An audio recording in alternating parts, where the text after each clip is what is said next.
This is From Now On. I'm Lisa Phillips.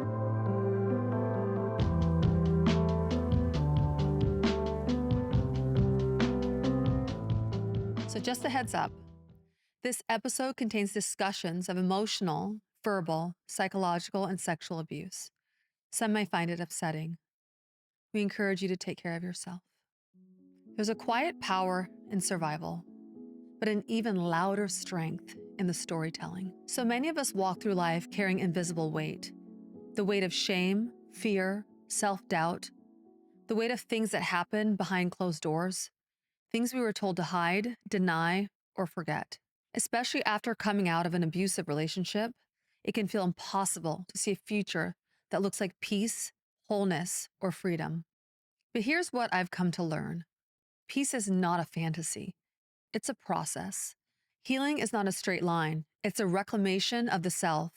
And the first step is telling the truth, not just to the world, but to ourselves. We wear masks, masks of strength, perfection, control. We smile when we're breaking. We say, I'm fine, when we're not. And we hustle, we overachieve, we distract, all to avoid the deepest truth of what we've endured. But what if we could lay those masks down? What if we could strip back the layers and in that sacred unraveling finally say, yes, this happened to me. I own it, the good, the bad, the ugly, and I'm still here. I am a survivor. The truth is, sharing your story, your real story, is one of the most powerful steps you can take in your healing. Not only does it break the silence within you, it lights a path for someone else. It says, you are not alone, you are not crazy, and you are not to blame. It wasn't until I owned my own past and started sharing, for me, little by little, slowly removing the mask of perfection to get to my deepest layers that I was avoiding. But when I tried to share, people around me didn't want to understand or even listen. That's why when we get to that side of our truth, you start to build this empowerment within and you start to see your life change in wonderful ways you probably didn't even think was even possible for you. You feel so liberated and you're set free. The walls come down. My courageous guests today, and like I said for myself, having walked through abuse, trauma, and the long road to healing, serves as a living testament to the resilience of the human spirit and the transformative power of faith and self-belief. Her journey underscores the importance of confronting one's past and seeking support and striving for the peace one deserves. There is strength in being vulnerable. There is courage in being seen. And there is a deep, lasting healing in community. That is why we have this community. Today, we're going to explore all of that. But before I bring her in, I want to leave you with this. You don't have to be fully healed to begin helping others. You just have to be willing to take off the mask and speak from the heart. So let's get into it. Today's guest is an author of Finding Peace Within. She's a motivational speaker and a survivor of intimate partner violence and abusive marriage. Stephanie Strickland passionately spends her time advocating for victims and survivors of abuse. Stephanie believes that by openly sharing her life and removing her mask and walking in purpose, she is showing women you don't have to live in the shame of your past. I am so grateful today to welcome Stephanie Strickland to From Now On. Welcome, Stephanie. Thank you for having me here. I'm so excited Me and too. grateful. Me too. So you're the author of Finding Peace Within, and throughout your book, you speak a lot about looking at yourself in the mirror. So I want to go back to when you were younger, about 5 or 7 years old. Okay. What did you think about when you looked at yourself in the mirror? What did you dream about? Wow. At 5 or 7 years old, I was a curious little girl. Mm, My uncle's office was filled with books. So I spent a lot of time reading in those books. And um, my uncle and my aunt were very, how can I put it? They told me everything. We talked about everything. They mhm, kept me really informed of what was going on in the world. So at that age, I saw myself as being anything I wanted to be. I wanted the marriage that they had, the fairy tale. And I saw myself becoming an author because I love to read. And I saw myself being married and having the house with the children and the dogs and Mhm. all those things that little girls think about. Mhm. Yeah. How long did you live with your aunt and your uncle? I lived with my aunt and uncle until I was about maybe 10, Okay. and then I moved from there to live with my mom and my sister in Dallas. Mhm. So after you left your aunt and uncle's house, what was home life like? It was different because, like I said, I came from a house where there was a lot of communication, a lot of talk, a lot Mhm. of, you know, they let me be who I Mhm. was. They let me have a voice, and I had an opinion. And I went into a home where I didn't, Mm. and it was very different. We had a lot of freedom as far as watching certain things on TV and being able to go outside more. I couldn't do those things with my aunt and uncle, but on the other side of that was a lot of you had to just do what you had to do. You had Mhm. to whatever my mom said, that was it. There was Mm. no discussion. There was no communication back and forth. My mom wasn't very good at communicating. So those are some of the things that were very different for me when I moved to Dallas. So was there a lot of verbal and emotional abuse at the time? At times, it could be. You know, Mhm. my mom was a single mom, and I don't blame her for it. She was doing the best that she Yeah. knew how to do. But there were times when things did get a lot of verbal and emotional abuse was in there Mhm. because she was trying to make it. And Yeah. sometimes, I guess we would agitate her, or Yeah. I can't explain it, but some days there weren't good days. Well, she was stressed out. And she was stressed Yeah. out, and Mhm. things got said, and there were no apologies afterwards. But Oh, yeah. and so That's tough. that kind of left me wondering, what did I do Yeah, what did you wrong? do wrong? You start to think that. Yeah, because I didn't realize that that was her dealing with her. That's how she handled what she was going through. Mm. And I thought, well, what did I do wrong to upset her? Mhm. Yeah, Because, especially coming from an environment with aunt and uncle that you felt seen and right, heard.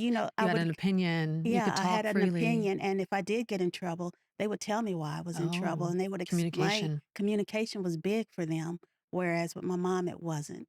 Mhm. And so, yeah, it was a very different environment for me. It was hard for me to adjust for it. Like you said, I felt unseen. Mm. And at times I felt Yeah, unloved, yeah. even though I know she did love me, Right. but I felt unloved. Well, a lot of times punishment without that extra sensitivity of I love you, Right. is Or not really hard for kids. understanding why you're being punished. Mhm. If I did something wrong, explain to me what I did Yeah. wrong. I understand there's going to be punishment, but at least let me Mhm. know what I did wrong. So growing up in Dallas was very isolating. It was.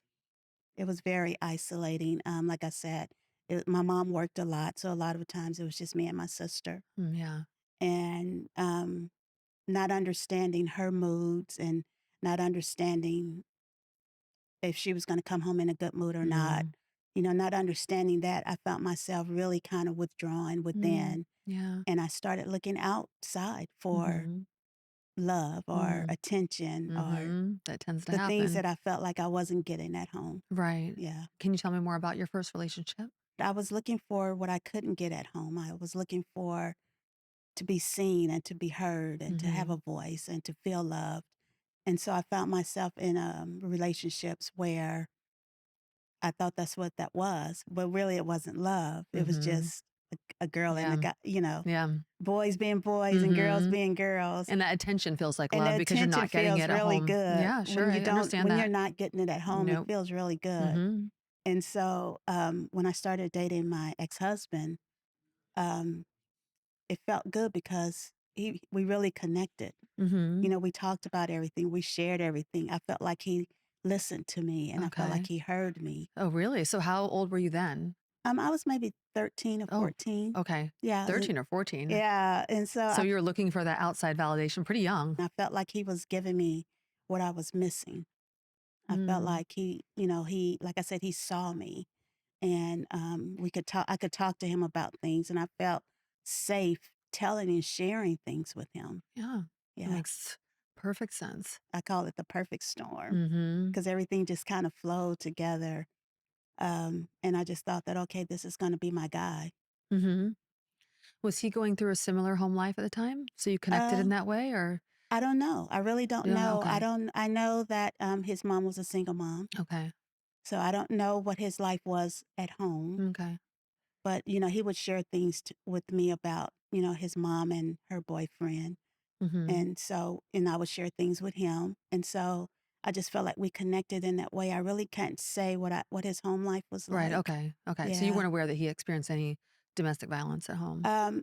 Like I said, Okay. he would tell me things about his mom and her boyfriend that they would fight. Okay, So so to him, that was normal, but it wasn't normal for me because I right. didn't see No, that. you'd never seen that. So when you looked at yourself in the mirror at 14, what did you see?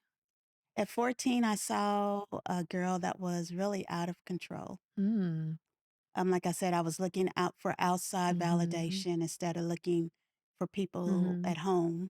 I was experimenting with alcohol and drugs. I was doing all the things. Gosh. Yeah, I was doing all the things that I probably shouldn't have been Yeah, doing. 13, 14 is young.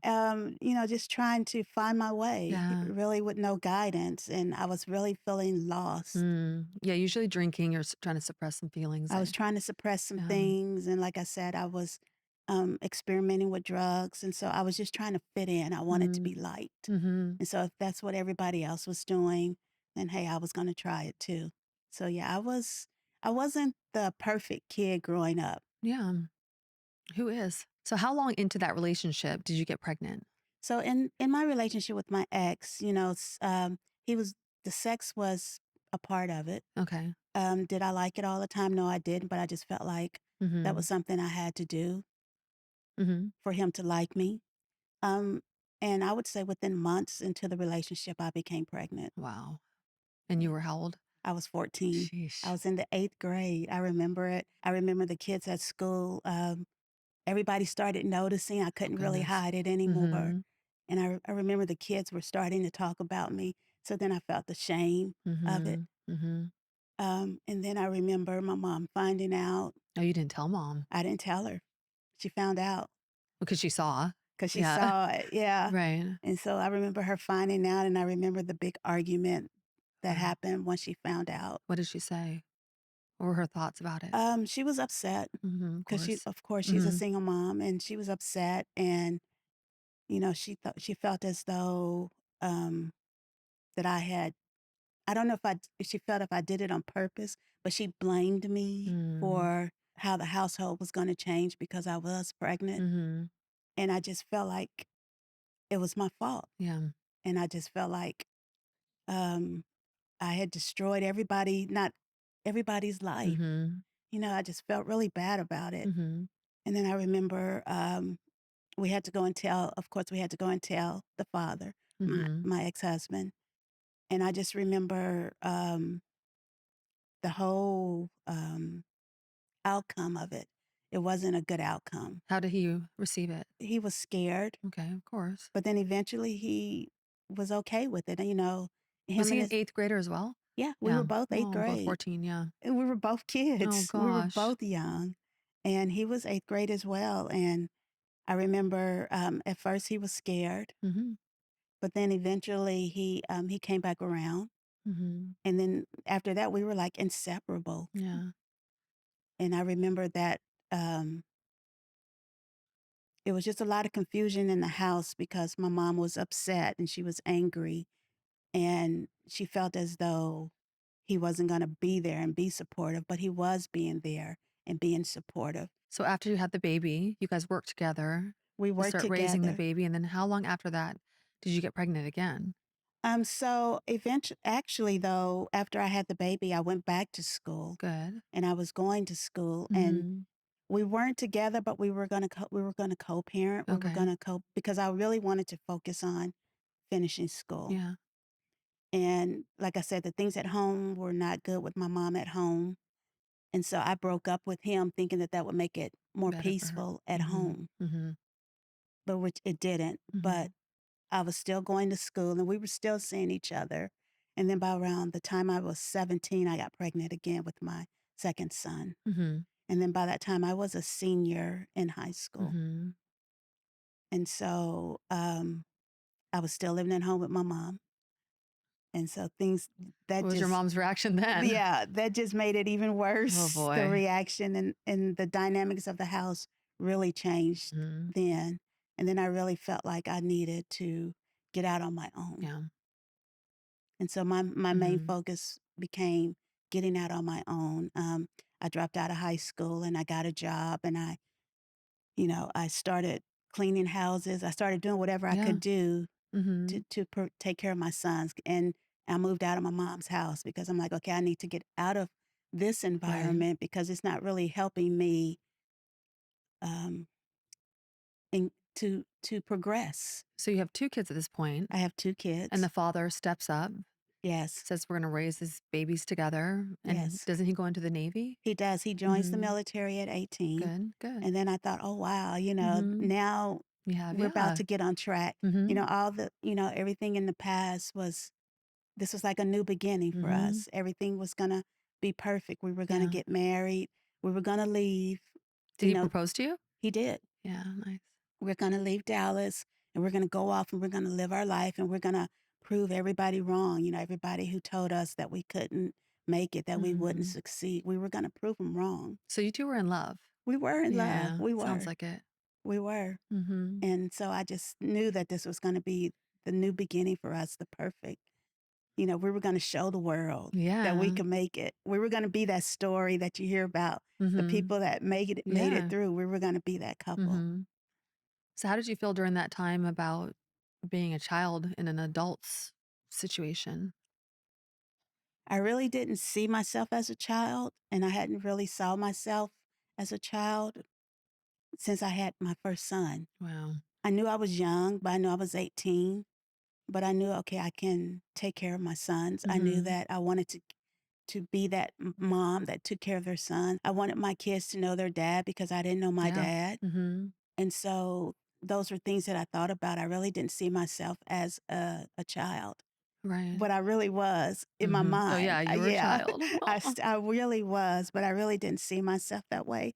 I just Oh, saw well, you kinda had to just step it up, I just had to right? step it up You had no and take choice. the responsibility of it Mhm. and do it. Yeah. Yeah, Ooh, that's not easy. it wasn't But easy. at It least was at least you had, the kid's dad that was stepping up Yeah, with and you. that's what I thought. Together, you're gonna do this. That's what I thought. I'm like, okay, Right. we're stepping up together. Yeah. So we're both young, but we're gonna grow up together, and Mhm. this is gonna be so beautiful, and we're gonna make this beautiful life together. Oh, And good. so, yeah, I didn't see it as being too young. So then you got married?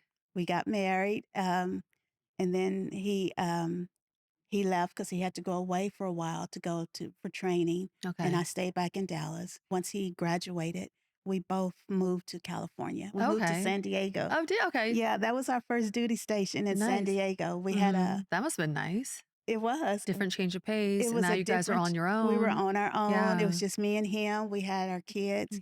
Mm. We had a efficiency apartment, but Yeah. it didn't matter. Yeah, you got the beach right down the street. It was just us. We were on this journey together, so it really didn't matter. And 2 little ones, under With 3 two at that time, I bet. Yep. Yeah, that's not easy. Yep. I've been there on my own. I was on my own, little ones. So tell me, how long into your marriage did the abuse start? The abuse started even before we married. Mm, But like I said, I was so broken. I had very low self-worth and self-esteem that I would have done anything to make it right right. because I was in love and I Mm, wanted to be with him and I wanted my mhm, kids to know their dad. mhm. And so, yeah, Yeah, all those factors together. I put all Yeah. those things in and I Mhm. just didn't leave. I was like, okay, well, maybe I did do something wrong Mm. for him to be abusive. But maybe you were also thinking he's young, he's gonna change, Exactly, and I'm right? I would thinking, think okay, that. we're both young, Yeah. and couples argue, couples Mhm. fight, so Yeah, and it's a stressful this time. is a Yeah. stressful time. That all makes sense. And so I just figured, okay, we'll grow out of it, is what I thought. I thought I could change it. Yeah, we often do. Yeah, Unfortunately, it doesn't it happen doesn't that way. happen, no. So tell me about Butch. So Butch was actually the name he gave himself. I didn't come up with the name Okay. Butch. He came up with the name Butch. And Butch was the guy who showed up when he got what I called his liquid courage. Mm, And so Butch, it was like looking at 2 different people. I mean, his whole demeanor Sheesh. would change. That's scary. His eye, the way to me, I know people's color of their eyes don't change, but to me, it looked like his eyes would go Mhm, black, mhm. and I've he seen would it before too. yeah, Yeah.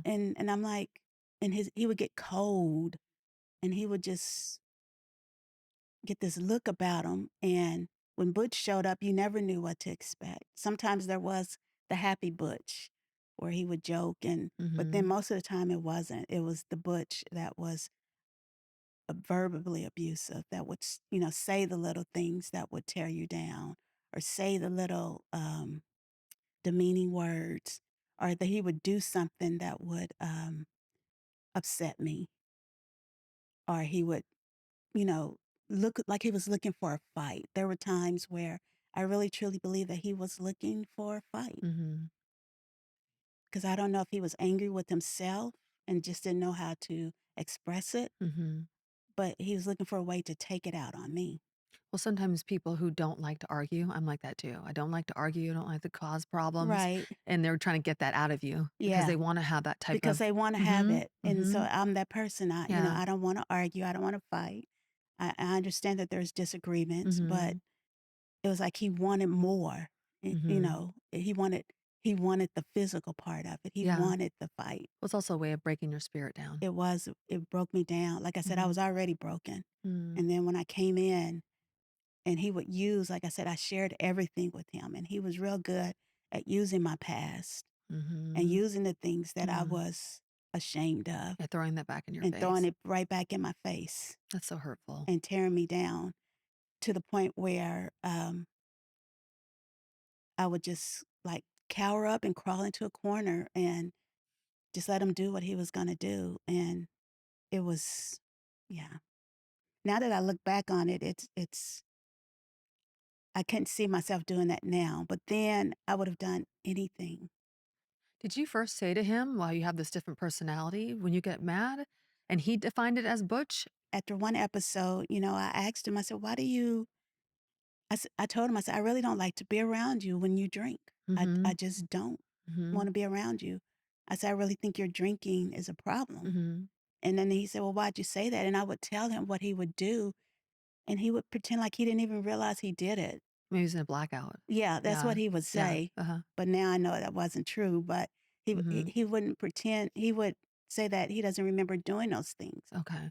And then he would be so different afterwards, so loving afterwards. And I would explain to him, this is who you are before, while you're drinking. And he was like, no. I'm like, yeah, this is who. I wish I could have filmed it so he could have Yeah, saw it. mhm. Well, there is a switch when you drink too much alcohol that you do become kind of a different person. Right. I just think it's strange that he would identify that person and give Yeah. it a And then he name. said, so he came up with the name Butch. So when He's, you knew Butch came out, yeah, you he were would sca even tell me, he's like, I think Butch is about to come oh out. god. He would say that, or either he would keep pouring drinks and keep drinking.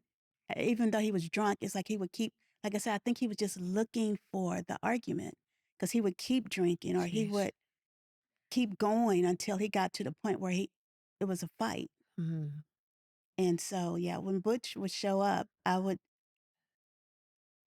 became very nervous in my marriage. I became very, like walking on mhm, eggshells, to the point where I hated holidays and I mm, hated the weekends, because mm, I knew what was going to happen mhm.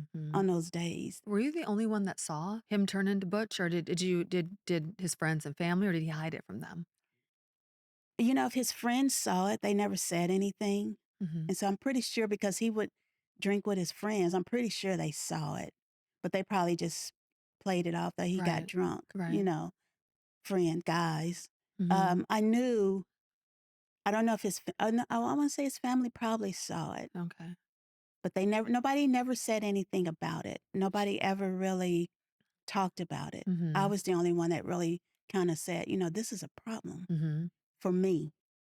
It mhm, makes me uneasy. It makes me uncomfortable. mhm, It it makes me scared. mhm. And he didn't care. He just didn't care. He just would drink and drink. And Like I said, once Butch came out, it was hard for Butch to put Butch away. Butch was out, and Oh, Butch would yeah. go on and on and on. I remember an episode where he got drunk and he wanted to argue, and I wouldn't argue with him. So I went to bed, and I closed the door in our bedroom, and I went to bed. And he went back in the other room and turned the music up as loud as he could turn it up and played it for hours. 'Cause you're not allowed to sleep and have Yeah, I peace, wasn't and then allowed to yeah, sleep. I wasn't gonna your if I attention wasn't needs to gonna be on him. yeah, if I wasn't gonna pay attention to him and argue with him, then I wasn't gonna do anything else, That's a very narcissistic trait. especially when he started drinking. Everything had to be about him. And he surrounded himself with people that would give him that attention. Mhm. And I noticed that after I left our marriage, that most of our circle, our friends, were his friends. Mm. I really didn't have friends. So he was isolating you. And if I did try to make friends with people outside of his circle, there was a problem. He would accuse me of sleeping with them. I Mhm. was gay. I was all these things because I Mhm. wanted to have a friendship Mhm. outside of the circle, Which is normal. which is normal. Yeah. Well, that was his way of humiliating you so that you wouldn't do those things. Because I would end those friendships Oh. because I had one friend where he even called her and, Mhm. talked real bad to her. And Mhm. I ended that Yeah. friendship because I was Yeah. humiliated. Mhm. That's usually what it is. You're Yeah, embarrassed of them, so you stay away from. I stayed away from him and I ended that friendship. And I became very isolated to where I really didn't have friends. Like Mhm. I said, they were his friends. Mhm. And then when his friends would come over to the house, if they didn't bring their wives or their girlfriends, then I would leave the room because I didn't want him to say that I was flirting with Right. his friends. Mhm. So I'm like, okay, I'm just gonna leave the Mhm. room. I'm not gonna hang out and joke and laugh with everybody because I don't want him to think that I'm trying to come on to Right. his friends.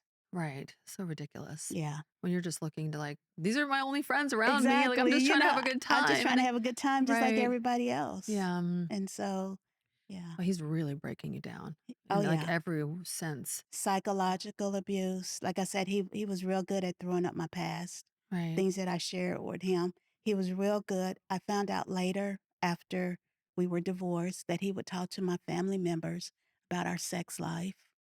I found Putting out, you down yeah, I just or found out glorifying it. I don't nobody will ever say, but I just know that he was talking about Yeah. it with my That's weird. family members. It's weird.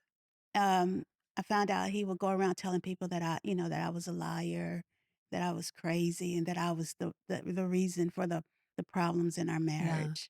Mhm. These are things I found out after Right. the fact, after I Mhm. left. That's like setting that It foundation was setting the so that foundation to make himself look yeah, good. exactly, because he probably thought you were gonna leave him at some point. Exactly. He was always afraid that I was gonna Yeah, leave. that sounds like it. So, he probably knew that one day that I was gonna get the courage and that I was gonna Mhm. leave. And so he was setting the foundation. He was Mhm.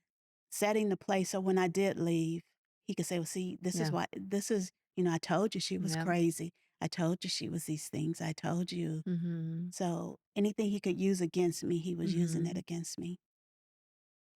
Yeah.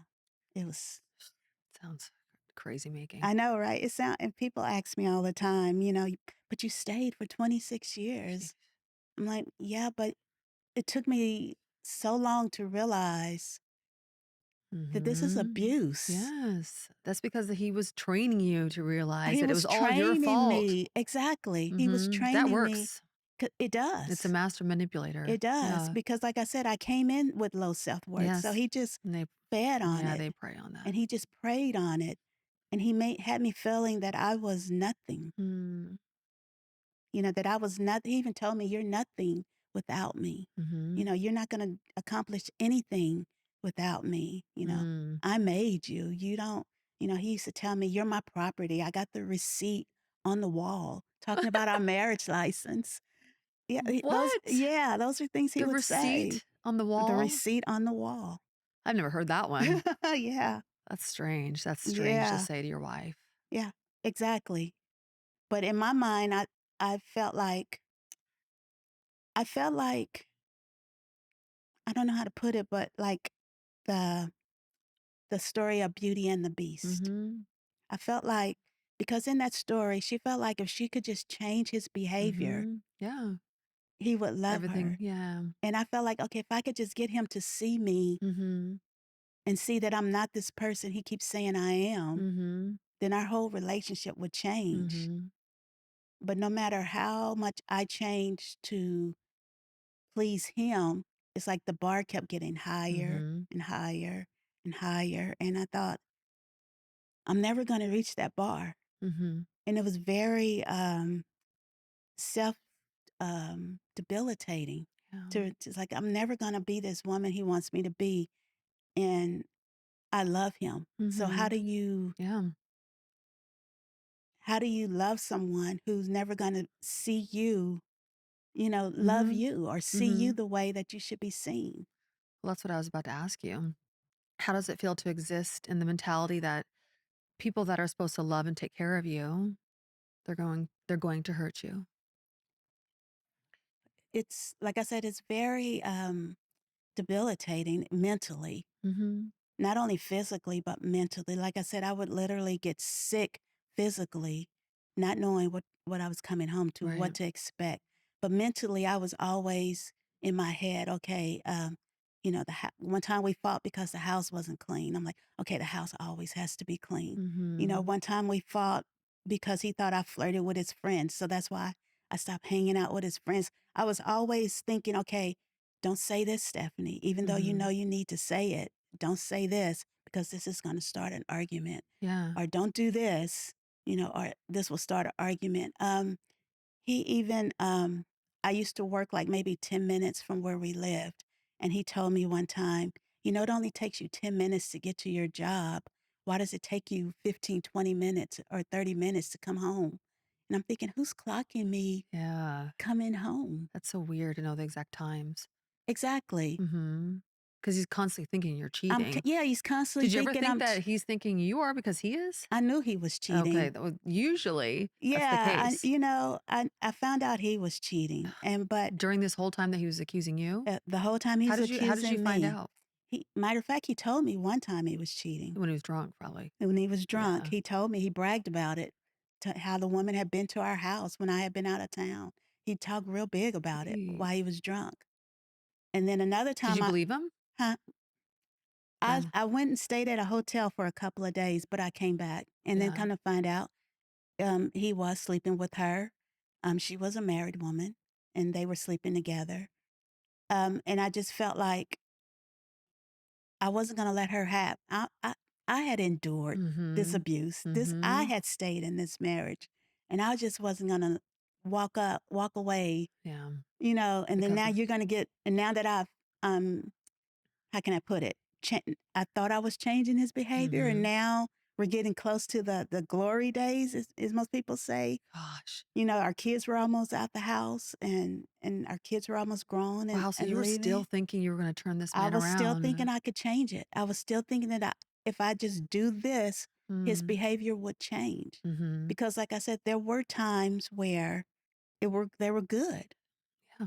Well, there always has to be. Yeah. Those real good times. I know he has to be treating you good There were too. times that there Yeah. were good times, Yeah. and there were times that he was so loving and he was so there. Mhm. And I thought, okay, if I could just get him to see Mhm. that side, that how happy we are during that time, then we could stay that way. And I wasn't going to let anybody else have that because I still loved him. Mhm. And so I'm like, okay, I'm gonna, I'm that woman. I'm gonna fight for my marriage. Is what I was telling myself. I'm fighting for my marriage when I should have been running from it. Oh, yeah. And S I was like, I'm gonna fight for this marriage because I really wanted it to work. I know. Because I still wanted us to be that couple that Yeah. proved everybody wrong. Right. We were that teenage couple, and I still wanted everybody to see us 30 years later still together. Mhm. Is it Yeah. almost like you wanted to prove that to your mom? It it Was that could a be lot to of my it? mom Yeah. and to a whole lot of A lot of people people, okay. who set us up for failure. Yeah. I wanted to prove them wrong that, you were wrong about us. Yeah. No, I that makes total sense to me. That we made it through to the other side. We made it. Mhm. And I was willing to do whatever it took to prove to someone else, to people on the outside. Okay, but looking back to those young adult years, Mhm. can you see what was so blatantly, obviously a red flag that you thought were green flags at the time? I could. Now that I look back, I can. The control. He was so controlling. The Mhm. possessiveness, Mhm. he was so, like I said, he thought I was his property. Mhm. He told you He you were. told me I was his Yeah. property. But to me, I thought that, "Oh, he just loves me." I he I'm his just really property. He loves cares. me. Yeah. Yeah, he just really cares, Well, you were really in love with this I one. was in Oh. love. I was. Now I look back on it, I see the lack of empathy, the dismissiveness, where he never apologized for the abuse. Like I No. said, we would wake up the next day like it never even happened. Mhm. And that's how we would go on. Nobody would ever say anything about it. Yeah, in your book, you were talking about how after the really big fight, right? He went to jail, and even the next day you bailed him out. I did. I bailed him Yeah, out. and he never apologized He to you. He never never even said thank you. apologized. He never He thanked actually looked me. at you and blamed you. He did. Mhm. You What did know, he say? he said, when that night when I bailed him out and I drove him back to our house because I wasn't staying there. Right. I was staying with my sister, and I drove him back to the house, and I let him back in, and he was like, this is your fault, and he was like, I really can't remember all the stuff that I Mhm. did, Mhm. and I'm like, So it's like it didn't happen. it was like it didn't Right. happen, Mhm. and I'm thinking here, I'm looking around at our house, and I can blankly see where he was dragging me around Yeah. by my hair. Well, so the audience knows, yeah, and he was Yeah, punching you in he the was face, punching yeah. me, he was choking Mhm. me. I can see all of it Yeah, because and you it's said in so. your book that you thought you were going to die, I did. and then he dragged you, threw you out of the house, Yes, and then you were like, almost wanted to go back in so he could finish. because I just wanted it to be over, and I Ugh, thought, "Okay, if this is gonna be my life, then go ahead and kill me now ugh. because I don't know how much more I can endure." I mean, I had suicidal thoughts. I had to put the book down when I was reading that part. Yeah, I went into the marriage broken. Oh, and all I kept thinking about was, all the mistakes I had made, and I thought, "Okay, some part of this has to be my fault," is what I was thinking. You're constantly thinking that. Yeah, I'm Yeah. constantly thinking that some part of this. So what is so wrong with me Mhm. that I am that this is my life? And so if this is my life, then I don't want to live in it anymore. I did think that. And I even read about how to do it. And so when we got into that fight, I thought, You read okay, about how to how to commit take my suicide? life. Yeah, I really did. I read about it. But then, I thought about my sons. How would that I'm sorry. I'm sorry I'm crying so much. I thought about how would they react to that Yeah. if that was my life, Yeah. if Yes. that was the story Yes. about their mom. Mhm. And so when that fight started that night, I told myself, okay, if this is the way I'm supposed to go, then I'm ready. I was ready. And when he stopped, I got angry because I'm like, why did you stop? You should have finished. You should have done it. You should have killed me. So we could have been over this already. I really did think that. Yeah, you were about to go back into the I was house about to go back in because and it was more that was easier for you to go through that and end things than to actually put your you didn't have any shoes, walk a mile to your sister's house yeah, because that's what and I have did. to open the door and say, I'm being This is abused. what I'm being, yeah, this Yes, is my life because you were hiding it for because so I long hid from it your for family, and so long. And that's so the crazy thing about it and is so for me, it was more important that I not remove the mask and that people saw um yeah, the facade yeah, than for them to see mhm, my reality. It mhm, was more important. yeah. And so, like That's I a said, lot of times what it is. it Like, is. you don't leave because, like, it's so embarrassing, everyone's gonna think I'm a Exactly. failure, and I just can't hide this I anymore. can't hide. I But could you were beating your face, you weren't hiding that. I mean, I knew how to hide it. I knew how to cover it up. That's what I You mean with makeup and stuff? with makeup. And then what's so funny is I remember one time, Lord have which is a big red flag, my ex-husband told me how he had read on the internet how to where to hit me so the bruises wouldn't show. Wow. And I should have left then because I'm like, okay, Wow. while you're reading on it, Sheesh. but these It's are like things. I'm identifying as an abuser. Yeah, these are I things even have an alter ego named Butch. Like I have all these things that I exactly. know I'm abusing this woman. I'm looking up a ways to hurt you where no one else is going to No notice. one else can see it. That's so infuriating. I still didn't have the courage to leave yet. I still felt like I could save my marriage. I felt like I could fix it. Yeah, A I lot of women feel that way. I know. Yes. Like I said, I felt like the Belle in the Beauty and the Beast. If I could just Mhm. change his behavior, then Mhm. he would be my prince. Mhm. He would be the man that I envisioned him to be. Yeah.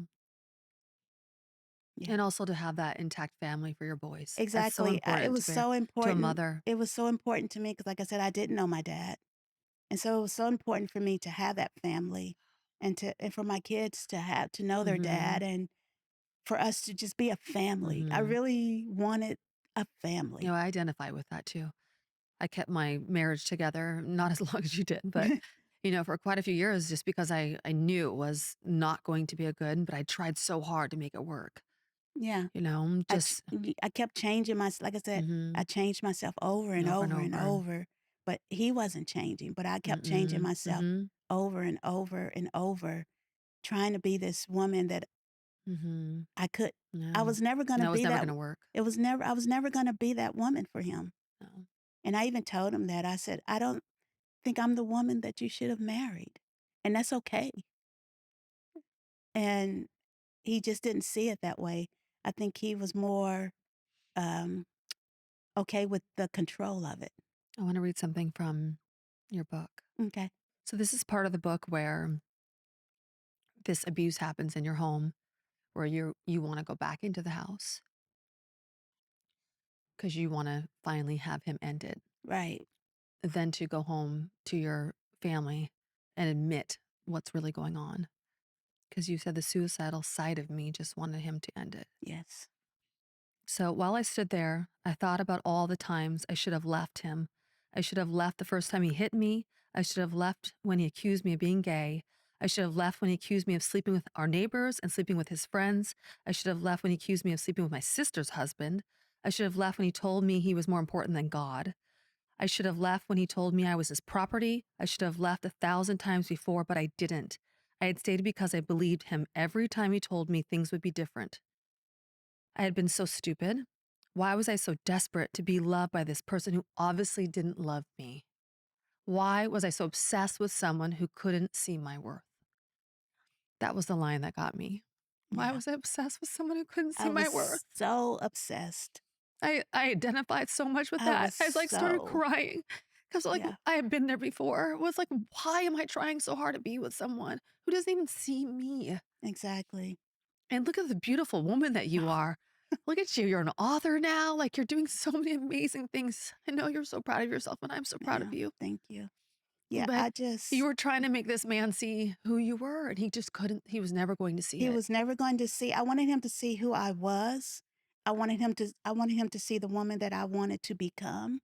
I wanted him to Hmm. see the woman, that I had told him my dreams. Yeah. I wanted him to see all those things, but he just couldn't see it. You had that in you, and he saw that in you.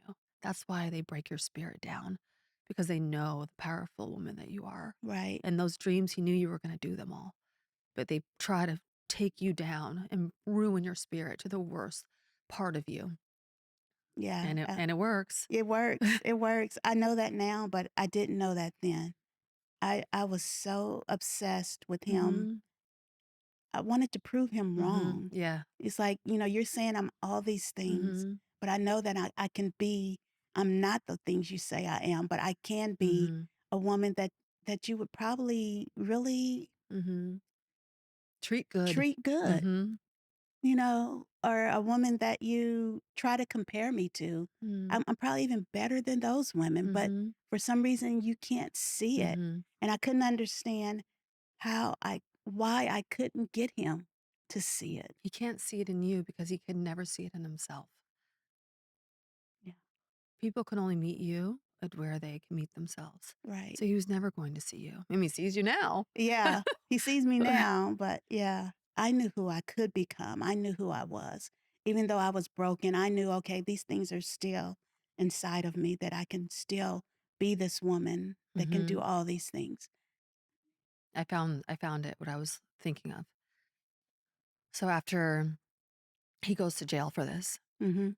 but you end up bailing him out. He says to you that it was all your fault. Yes. And he told me if I had just obeyed him, he wouldn't Mhm. have to hit me. And that's what he said. He said, if you just obey, if you would just submit, if you would just do as I say, there wouldn't be any problems. But I was doing it. I was being obedient. I was um, being submissive. I was doing all those Yeah, things that yeah. I thought I should be doing. But you stayed because I felt worthless. I did. That's I felt the part of worthless. yourself that you're now healing. That's now healing. Yes, Yes. because I felt worthless. I felt like I couldn't get any better than this. I mean, like I said, I was a teenage mother. I Yeah. was a high school dropout. Mhm. I was all these things in the back of my head were Mhm. telling me, this is probably going to be the best you're going to get. Yeah, no, I felt like I deserved to be treated this way. Some part of me believed that, okay, this is the way you're supposed to be treated this way because of all your past Mhm. mistakes, Mhm. because of all the things you've done. That's what shame does to us. Yes. Yeah, that's the mask that we put on Yes. after just to hide all that shame. That was nothing but the shame of it. That I would tell myself that I couldn't do better, that I deserved the life that I was living, that, it wasn't all that bad Mhm. when it was. And I would just make up excuses. Yeah. I want to talk about marital rape. Okay. You share throughout your book how your ex's abuse would strategically, verbally, and physically break you down. Hmm. And then he would want to have sex with you. Do you think sex for him was his ultimate act of control? I do. In the beginning, I felt like that was his way of apologizing Mm-hmm. because, like I said, he never apologized. He never would say he was sorry. So I felt like when we would have sex, that was his way of apologizing. Right. But as time went on, I knew it was more about the Oh, control. yeah. After each abusive episode, after Mm-hmm. each verbal attack or emotional Mm-hmm. attack, he would come to me for sex. He knew that I was depleted. He knew Mm-hmm. that I wanted to be loved. Mm-hmm. And you probably saw that as a connection. Yeah. Yeah, a reconnection.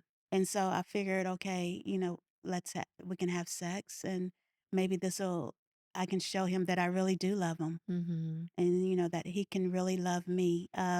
Eventually, like I said, I realized that the sex was about control, because there were times in sex when we were having sex, I would say no to something, and he would Mm-hmm. just say, well, just let me do what I want to do. Mm.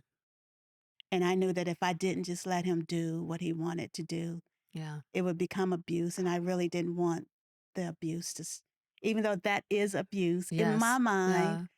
I didn't realize, No. that it was This abuse. is also the only relationship you've ever known. It was Right. the only relationship that I ever known. Like I said, I had poured out my heart and soul to this Mm-hmm. man. I had told him everything. He knew all Mm-hmm. my secrets and my failures and my Mm-hmm. dreams. You knew too He much. knew too much. He did. Cognitive dissonance Hmm. was a colossal pillar in your marriage. How was your mental health while you were navigating the confusion of what was real and what wasn't about the things he would say about you? My mental health again was very unstable. Mm. Like I said, I felt like I was bonding to what he would say, Mm-hmm. the things he would say. And I felt like the more that he was verbally abusive, the more that he would say the bad things about me, the more that I believed what he was saying. And Mm-hmm. I felt like, okay, if I could just get him to see how I feel on the inside. And I became very Mm-hmm. quiet. I stopped talking really in my marriage. I just kind of became like, I tell people, like the Barbie doll. I would just, whatever he said, I would, okay. And I just kind of like dumb myself down. Mm-hmm. And like I said, it just, I Did that became, make him happy or make him angry? I really think it made him happy Okay. As you were submitting. because I was Mm-hmm. submitting. So I felt like, okay, if I just don't say anything, No.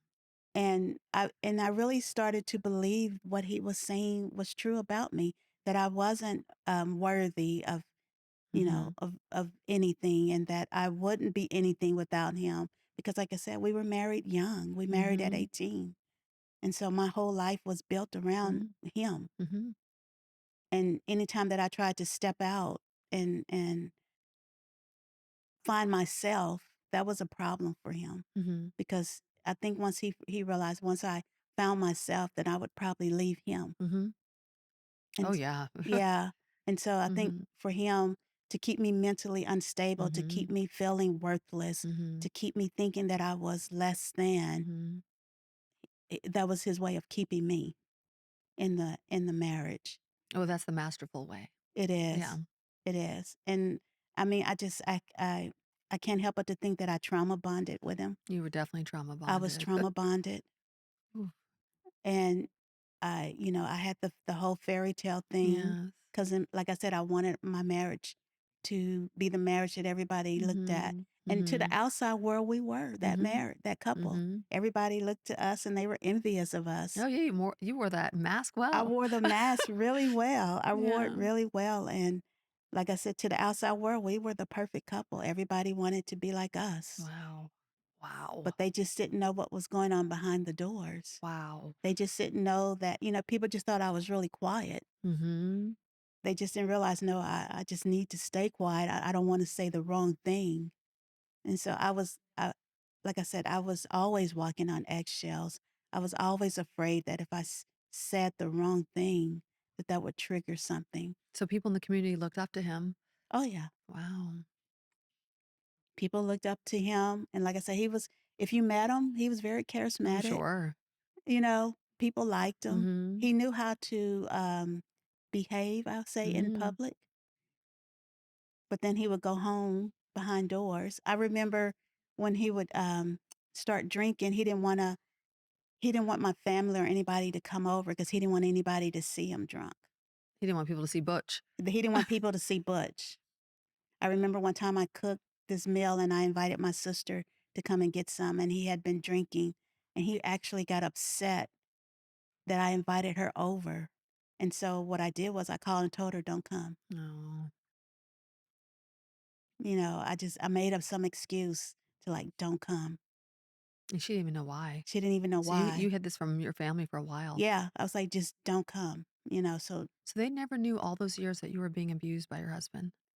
my sister said she kinda knew, and her husband at the time said he knew, because he said he saw my personality. He saw how I behaved, Yeah. and he said he saw things that I never really paid attention He could to. probably see that you were scared of him. Yeah, Yeah. he saw it. Yeah. That's like he told me, he saw signs that he saw them, but he didn't say anything because I never said Mhm. anything. Mhm. Yeah, people don't wanna get involved, really, Yeah, yeah.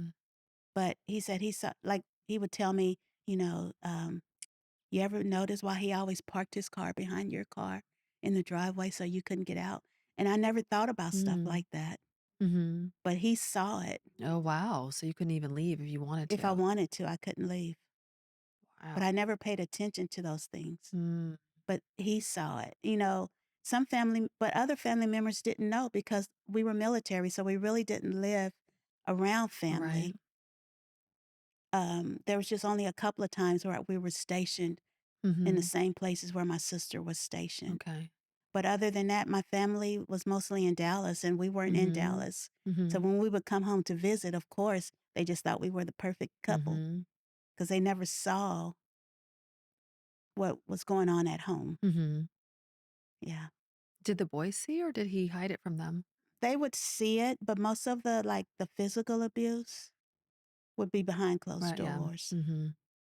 They've seen some verbal things being said, some reactions, to things being Yeah, said, some emotional yeah. sides of You it. can't hide all of it. You can't hide all of No. it. They could tell that sometimes my behavior would be different, Right. or that I would be really quiet or Oh, yeah. withdrawn. Yeah, because boys wanna protect mom. Yeah. So what made you finally leave? What made me finally leave was after the whole suicidal thoughts and everything, I really felt like I needed to get some help. And so we tried counseling, and that didn't work. He did Together. together, Mhm. which was a mistake. I don't Mhm. advise anybody on that. But at the Mhm. time, I didn't know. Mhm. So we and the count it didn't work. And so I was really at the wit's end. So I started going to church, and I started attending Bible study, and I started reading the Bible, and I started, just trying to build my relationship with God. There's a lot of stories in the Bible about violence Mhm. and things like that. But God really is, He really cares for people, Mhm. and He's really against the injustice Mhm. and oppression of people. And that's what abuse is. It oppresses you. Oh, yeah. It's a big injustice. And so once I started reading the word and I started reading scripture, I saw that this Mhm. isn't normal. Mhm. That, yes, you are my husband, but that doesn't give you the right Mhm. or permission to be violent to me Mhm. emotionally, verbally, Mhm. physically, Mhm. none of that. And so I started really seeing myself the way God saw me. And I think that's when I really said, okay, if something doesn't change, then I'm going to have to leave Mm. because I no longer wanted to end my life. I Mhm. wanted to live, and I wanted to be there for my grandkids and for Yeah. my sons. So I knew that I had to change my way of thinking, even if he wasn't going to change his way. Right. So through your newfound faith, you found your self-worth I again. found my worth. Yes, I started finding my worth. I started seeing myself, like I said, the way God saw me. I started reading scripture and seeing how God doesn't like abuse Yeah. and oppression and all Mhm. those things. And so I started really understanding the word Mhm. more. And so that's how I really decided that I was going to leave. So were you at that time looking at yourself differently in the mirror? I started looking at myself differently in the mirror. I started reading books that Good. would help encourage me to build Mhm. my self worth. Very I good. started reading affirmations. Good. Yeah, Yeah. And you were using them. I started And using did you look them. at yourself in the mirror I when you would say did. them? It's very And I powerful. remember even one time we had an argument because he said, "Why do you have all these affirmations on your Ooh, mirror?" And because I had them everywhere. I wow. had them everywhere.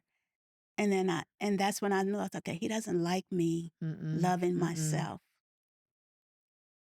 He doesn't like that. Mm-mm. And so I remember I took them down, but I kept them, where I could read them. Good. And I would read them every day. And like I said, I would make sure I go to church every Sunday, and I made sure I went to Bible study, and I made sure I started surrounding myself with people, Mm-hmm. who would encourage me Good. Good. and talk to me and pour into Mm-hmm. me besides him. Yeah, there must have been a lot of resistance at that time. Yeah. It was a whole lot of resistance. Right. I remember him telling me one time I was getting ready to go to church. He's like, "You're changing." Mm-hmm. And I'm like, "Yeah, I'm changing. Mm-hmm. Yeah. I am changing." And I don't think he liked it because But then he was feeling like he was losing control at he that was point. losing Yeah. control, and then he started finding reasons to um, argue about me going to church. I was thinking that. And then he started going to church with me, but not. And in my mind, I'm thinking, okay, well, maybe this will help. But it didn't. He was Mm-hmm. only going to because he thought that maybe I was seeing somebody at the Oh church. gosh. Yeah, yeah. But He was going there just to peep things out, he was going there to peep not to things change out, himself. not to change But he himself. did see the change in He you. did because he Yeah. told me. He said, "You're changing." Mm-hmm. He said, "Don't let that church change you. You're changing." And I'm like, "The church is not changing me. It's helping me, but Mm-hmm. God is changing me." Wow. Mm-hmm. Yeah. So it was big. And the day I left, I just yeah, I just left. Really, I just Good. So proud of you. I just It's left. 26 years, It was but 26 years. you found the time. I It did. was the right time for you. I didn't have a plan, Mhm. and I really don't suggest that for anybody. Okay. One day I came home from work, and I was laying in bed, and he came and stood in the doorway, and I was like, "Okay, it's about to start." Oh I could gosh. tell Butch was in the building. I could Which was tell. in the building. And so instead of laying there, something inside of me said, "Well, get up and get dressed. So when you leave." And I thought, "Oh, I'm leaving." That's like, "Oh yeah, you're Ooh, today's the day. You're today's the leaving day. today." And I got dressed and I started walking down the hallway to my car. And he got up and he was walking behind me and he started saying, I can't even tell you what he was saying. Mhm. He started saying some things, but I just knew I was leaving. Mm. And then he took the keys so I couldn't get back in the house. I didn't even care. I gave him the keys. I gave him the garage door opener. And when I was driving off, a part of me was like, okay, well, you'll leave and you'll come back. But the other part of me was like, no, Yeah. you're not coming back. Mm. This is it. You're not coming back. And I never went back. Mhm. After that, I never went back. Wow. Yeah. It's to this day, it still kind of gives me chills to think, Yeah, that you found that that I power. found that Yes, power just to just like, stand up. yeah, just to stand up. Good for you. Yeah. But like I said, I didn't have a plan. And I don't suggest that No, they didn't have a to plan, like, where anyone. now you're like, "Where am I gonna go?" Yeah, I didn't have a plan. I just knew I wasn't. Like, putting the money aside, already renting the Yep, I place, didn't like do that. any of that. Yeah, okay, okay. I just left. Well, the most important part is you just got out of there. Yeah. How do you start your healing process? Through community and through church and So the first thing I did was I found a therapist. okay, good. I Like found someone to talk to because I knew I needed someone to talk to because if I didn't, I would probably go back. mhm, okay. So someone to hold you So accountable. someone to hold me accountable, um, and my church. But Good. what I loved about therapy was she really made me look at myself. Mhm. She really made me sit down and look at myself and accept some of the responsibility of it Yeah, that's important. because I had to acknowledge that okay, first I was in an abusive Mhm, relationship. Acknowledging was the big part, and mhm. then I can remove the mask. Yeah, And then I had to acknowledge that some part of me was okay with being in an abusive yeah. relationship. Mhm, And so I had to deal with why did I feel like I was deserving of that kind of mhm, life? So I had to sit there and work through those inner things mhm. and figure out why did I think it was okay? Yeah. And what from my past made me think it was okay. I always think that's the most important part of healing, of saying that out loud and taking responsibility and It is looking it at that part of That's a yourself. big part of Mhm, healing. It's to say it out loud, mhm. to say, okay, I was in an abusive relationship. Yeah. That's a big part because a lot of women Mhm. won't say it. A lot Mm-mm. of people will never say that they were in an abusive relationship. Mhm. They would just say, "Oh, yeah, we used to fight all the Yeah. time. We Mhm. used to argue." No, that was Yeah, you abuse. need to identify it. And I had to identify Yeah. it. And I had to talk about each part of it, the emotional part of it, the physical part of it, the psychological part of it, the verbal part of it. I had to acknowledge Yeah. all of that, how his words were affecting me and how they stuck to me like glue. And why was I so believing of the things he said about me? Mhm. So I had to sit in it and Yeah. deal with it. And then, like I said, my church played a big part on it. Um, they they surrounded me. Um, the people that taught the Bible study, and they taught me Mhm. to understand the Mhm. scripture and not just read it. Mhm. Because some people will just read scripture and be like, "Oh, it says to submit," but it also says a little bit more than that, and that Right. doesn't give um, your partner permission to be abusive to you because you are an obedient and a submissive wife. Right, and you weren't wearing a mask with them, No, with I the wasn't community. wearing a No, mask you with let them. said because they just accepted you the way that you They were and just what you were going accepted me through. the Good. way I That's the was, most and important. they weren't afraid to Mhm. share their stories and Right. their struggles. And Right. so I felt like that was a big Mhm. deal for somebody to be that open. So if they Yeah. could be that open about their life, I can be that open about mine. Right, and to know not everyone's relationship is perfect. Exactly. Everybody has struggles, and this is what um, disagreements look like, and this Right. is what abuse looks like. And Mhm. so those are things I had to learn. Right, a healthy disagreement A and healthy abuse. disagreement, yeah, Right. the difference, because I didn't know the difference. Tell me about the self-defense class.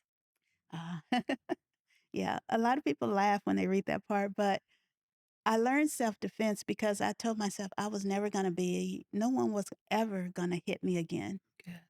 No one was ever gonna raise their hand to me or again. And Mhm. so for me learning the self-def and also I was worried about him showing up. Oh, yeah, I was thinking that. Just in case he shows Just in up. case he Yeah. shows up, I wanna Mhm. be able to defend myself. And so I took the self-defense class for that reason, and Mhm. at first it was very triggering for me, and Mhm. I would cower down, and I Mhm. wasn't very responsive, Mhm. until it wasn't until I got with one trainer, Mhm. and he kinda took me off to the side, and then I kinda because I had never really told them why I was doing Right. self-defense, Mhm. and I kinda told him, I said, "Okay, this is my story. I was in an abusive marriage, Right. and so now I'm learning self-defense to take care of myself." Mhm. And so he had the patience to work with me Oh, good. and to, get me out of that cowardness and to Mhm. be able to defend myself when I needed to defend Mhm. myself. And that gave me a lot of confidence, Mhm. knowing that, okay, I can defend myself if I Mhm. need to. I can take care of myself if I need to. So that kinda helped in the Mhm. healing as well. Yeah, yeah, I'm seeing this theme of, like, you're finding your faith, and now these, like, angels are showing up to help guide Yeah. you It's like and help heal you. he Mhm. started placing people in around Yes. me. Yes. Cause like I said, when I left, something told me, "Oh, you're not going back." Cause when I was driving off, Yeah, you made that decision. It was yeah, done. it was done. Mhm. And something's and I Yeah. say it's the Holy Spirit, Yeah. said, "You're not going back." But now you're attracting all these people who And are so now I started attracting all these people who were Mhm. willing to Mhm. help me not Yes. go back, to not change my thoughts. Mhm. Mhm. Yeah. Wow, that's really powerful. It was very empowering. It was. And yet I'm Mhm. still friends with my trainer today. He helped me a lot. He Mhm. doesn't realize it, but No. he helped me a lot. Yeah. Mhm. Yeah, just to identify that in you, that you need that Yeah. little extra support. Yeah, he knew. He pulled me to the side and Mhm. he worked with me. And like I said, once I shared my story, he understood it. And he was like, "Okay, well," but he said, "But you can't be scared. You gotta." I was Yeah. like, "Okay." So he helped me to be able to have the courage to defend myself is what I want to say, because I didn't have it. Mhm. Do you remember a moment where you felt free for the first time after your marriage? I do. I remember when I got my first apartment. That was very Mm. freeing for me because Yeah. I never thought I would be in a place to where I could take care of myself Right. and pay my pay my bills and pay my own rent. Mhm. So when I got my first apartment, I remember I was so excited. I got to decorate it the way I wanted to decorate Mhm. it. I got to put my affirmations everywhere I wanted to put Good. my affirmations. It felt like mine, Mm. Good. and it was very freeing. So how are you loving yourself now? What are some things that you do? The way I love myself now is I don't dwell on my past Mhm. because that's my past, but it doesn't define who I am right now. I practice self love. Mhm. I do take time out for myself, and I tell people that that's not selfish to have time for yourself. Mhm. I read a lot. I try to surround myself with encouraging people. Yeah. I try to spend as much time as I can with my grandkids and my Mm. sons. Grandkids. Yeah, I have 4. Oh, wow, that's awesome. And so, Mhm. I try to spend much time with them. I just try to live with peace. And I mean, I know that life can get chaotic sometimes. I know that, some days aren't good days, but Mhm. I always tell myself, look how far you've come. Yeah. Oh, yeah. And so like I said, I don't dwell on the Mhm. bad days because Mhm. I look at how far I've come. Mhm. Um, like I said, I'm real big on self-care. I'm real big on like going for walks and going for Yeah. runs. I'm real big on taking care of yourself Mhm. because for so long I wasn't doing that. Mhm. I was Mhm. allowing someone else to tell me how I should be living my life and the things that I'm doing. But now I'm the author of my life, Yes, you are. and I tell myself the things that I want to do, Yes. I know how to set my boundaries, and I know what my triggers are, and I Mm. know how to remove myself from those Oh, situations. that's so good. Yeah. To finally get on that other side of that healing journey Yeah, it is when you very are good. laying down those boundaries. Yeah. Yeah, because it takes a while to get to that It takes after a going long through, time to get to what we've that. gone through. It takes a long time to be able to tell someone no. Yeah, it's not easy. It's not easy. Yeah, but it feels good when you It say it. does without having to explain it. Mhm, Just no. mhm, Or to tell someone, okay, I don't like that. mhm. And no, you're not going to talk to me like that. Ooh, yes. Or Yeah, it's right from the start. right from the Yes, start. don't not after the 3rd or 4th time. Exactly, First right time from it the happens. start. That's why I tell people, they say, well, how do you react on dates? I said, well, I'm very upfront Good. on my dates.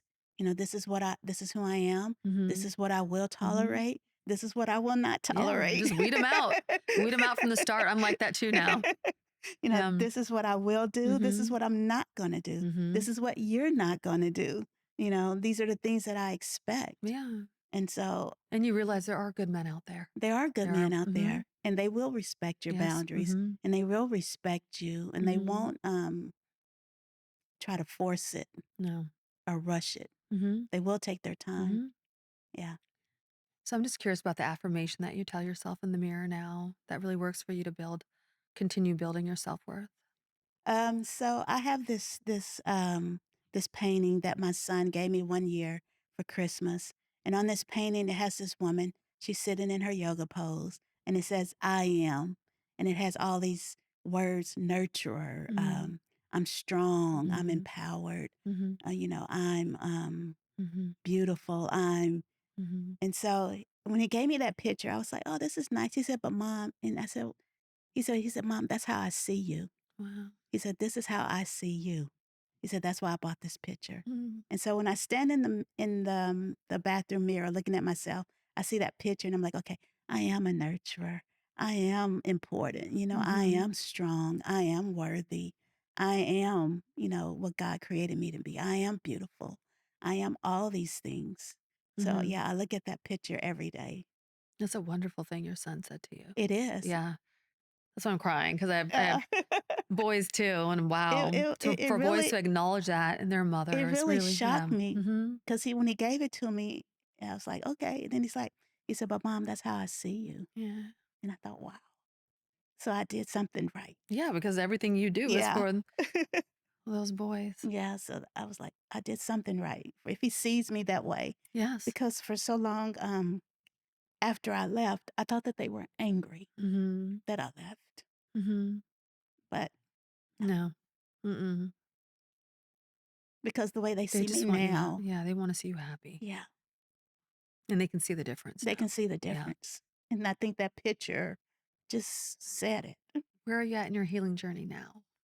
My healing journey, they said when you can tell the story, you're healed. Oh, is that what they say? That's what they say. Wow, And so, I know, like I said, I feel healed. I feel like there's still some things I'm learning about myself. mhm, I'm still learning to be a little bit more adventurous. mhm, Um, I'm not afraid to try new things now. mhm.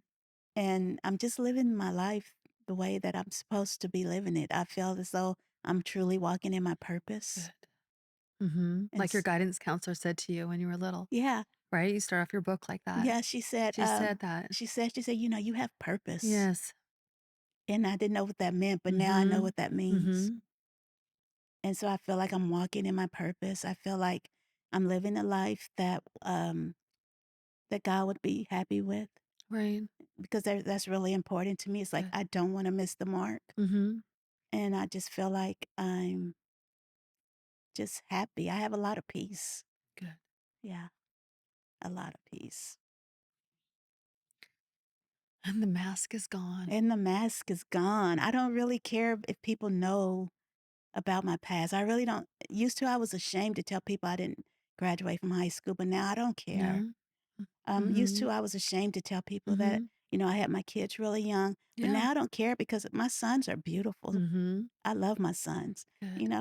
I used to be kind of ashamed to tell people that I was I was Mhm. ashamed to Mhm. tell people I was in an abusive marriage, but now I don't Yeah. care. Yeah, when you said, when you've healed, when you start telling your Yeah, when story. you can start telling the But when you story, said that, I was also thinking that's also when the mask comes off, it when you start is. telling your story, When you because you start can't hide you anything can't hide anymore when anything you about start it. telling your truth. And that was the whole thing when I wrote my book. God told me, he said, "Well, if you're gonna write it, you gotta tell it all. Yeah, the truth. You gotta tell it Oh, there's all." so much truth in Because here. at first I was writing and I would keep out certain parts, and I thank Mm-mm. God for my editor who helped me with this. I Mhm. give her flowers all the time. Yes. 'Cause she would come back to me, "I know you got more, I know you got Mhm. more," and God would be telling me, "Yeah, you need to tell it." Yeah, that's what I loved about your book. Also, my showrunner, Elizabeth, also just like we were like, wow, you put everything in Yeah, he here. was like, "You have to tell it. If you're gonna tell it, you have to tell it." Well, for those of us that really need it, we almost have to really read all the good, bad, and the ugly in Yeah, here to get it. because I had to put it down a few times. It was really triggering for me, but it helped me. It helped me to read it, to remind myself. Yeah, Mhm. that's good. I tell people all the time if, I didn't write this book to dish someone or to talk bad about people. As I wrote No. this book to tell my story, and Mhm. this is how I felt, and this Mhm. is what I was going through, and this is what I saw, and hopefully that someone reading it can say, "Okay, her life was kind of like my life," Oh yeah. and maybe I should sit back and look at some things because a lot of women really don't know sometimes that they're in an No. abusive or toxic relationship. Yeah, until they hear Until they you hear it and you see talking it. about it. Yeah, Yeah. until they hear it Mhm. or read it, and then they're like, "Oh, I didn't realize that that was abuse." Like, yeah, that's abuse. Well, unfortunately, there are some people listening that are in the throes of a abusive relationship. What would you say to them if you could speak to them? I would say that you're not alone because for so long I felt that I was alone because, like you said, I stayed for 26 years, but now I hear stories from women who have stayed longer than I've stayed or they're still in it. And I think, wow, so I would tell them, you're not alone. Well, someone once told me, you can leave. I know that's not the right thing to say, but someone told me that. They said, Stephanie, you can leave. You don't have to endure that. You don't have to stay. Right. Or maybe that was a light bulb moment That for you was a light where you're like, bulb. wait a minute, I can leave. I can leave, but so many women feel like they No. can't. Yeah. Well, a lot of them feel like they're not educated. They're not going to be able to Like make it on their like own. me. Yeah. Or there's Yeah. financial abuse. My ex-husband was a sole provider. Mm-hmm. I worked, but his income was way more than my income. Right. And I was undereducated. I'm a high Mm-hmm. school dropout. Mm-hmm. So there are so many reasons why people think they should stay. Yeah. And I'm here to tell you that you can live life without abuse. You Oh, can yeah. you can thrive in life, Mm-hmm. once you leave.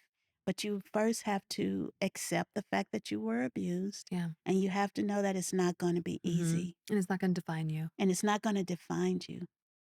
So You you're know, working on your second book now. I am. Can you tell me a little bit about that? Just a little Sure. bit? I'm pretty excited about this Mhm. book.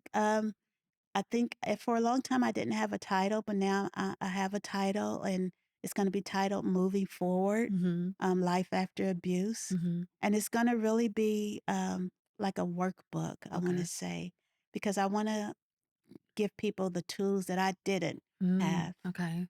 and That'll be so so helpful. yeah, I want to Mhm. give them the tools. Like I said, I didn't have a plan Right. when I left, and I don't Mhm. advise that on anyone. Mhm. I didn't really have someone that I could talk to about my abuse. And so I want them to have the tools to where they can go out and figure out, okay, this is what I need to do. Even if they choose to stay, Mhm. Yeah. at least they know that, okay, if even if I'm going to stay in it, these are some things that I really need to be aware Right. of while Mhm. I'm in it. And Mhm. then when and if I do decide to Right. leave, these are the things that I need to do in order to leave. Mhm. And then I'm going to talk about the whole healing Right. process and what I did to heal. And Yeah. even though it might not be for someone, they Yeah. might choose a different path, but I at least want them to know, okay, these are some things that you can Right. do to Mhm. help you heal Right. and to find your worth Mhm. and to become that woman that you're supposed to be and Mhm. walk in your purpose. Mhm. Yeah. Yeah, it sounds like a really powerful book. Yeah. I'm praying about it. I'm asking for a lot of prayers on that one Mm-hmm. because every time you tell your story, it's like you're reliving it. And Mm-hmm. some days it's really hard, Mm-hmm. but I know I've healed from it. Mm-hmm. And some days I do feel weary because I feel like, okay, am I doing the right thing? Am I reaching enough people? Mm-hmm. Is my book really going to help? Right. I think that's what I worry about Right. because I don't want to guide someone down the wrong path, No. but I want them to know that there is help out there and that Mm-hmm. you're not alone. Yeah.